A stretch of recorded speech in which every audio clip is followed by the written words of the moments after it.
Welcome. So today we're going to have a conversation around mental hurdles. Now, in personal development in general, you hear a lot about I'm getting a mental block or it's a mental hurdle or what have you. I'm going to tell you right now that the best way to wrap your head around this is to always default to it being an excuse. Mental hurdle, new. It's an excuse. If it truly is a mental hurdle, it will show up very clearly in time. But I think what's happened and why personal development has become, it's a blessing but also a curse. And the reason why it's a curse is there's so much talk around what to do in the morning, or your morning routine, your night routine, your midday routine, or what have you. But there's so much less actual doing. And if we take that and we bring it into the video conversation, video is not that different. There's a lot of talk around what goes into a good video. There's a lot of talk around what software to use, or what editing system to use, or what editor to use, or what process to follow. But until you actually do something, whether it's right or wrong, until you do something, you're not going to know what the next step's going to be or what the next step should be.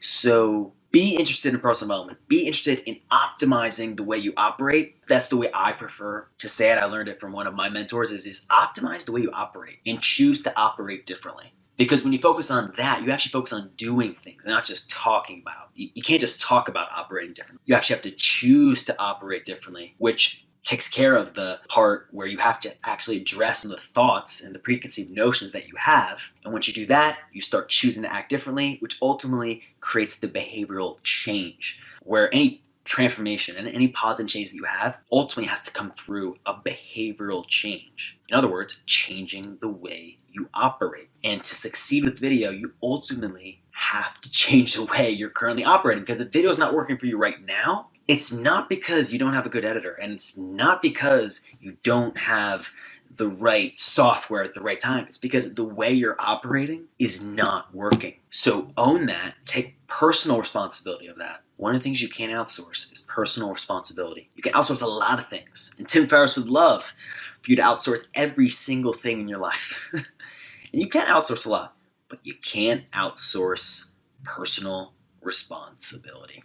Now, this video is definitely different than what we normally do in terms of content, but I do think this is a video that can actually spur you into taking not what's necessarily the right action or the wrong action, but taking an action, doing something instead of always talking about X, talking about Y. Take an action so that you know what the next action should be, and then repeat that process, rinse and repeat, rinse and repeat. You'll ultimately get to the solution you desire, but you have to focus on actually acting on it and not just talking about it or trying to rationalize it in your head. Just take the action, drive things forward.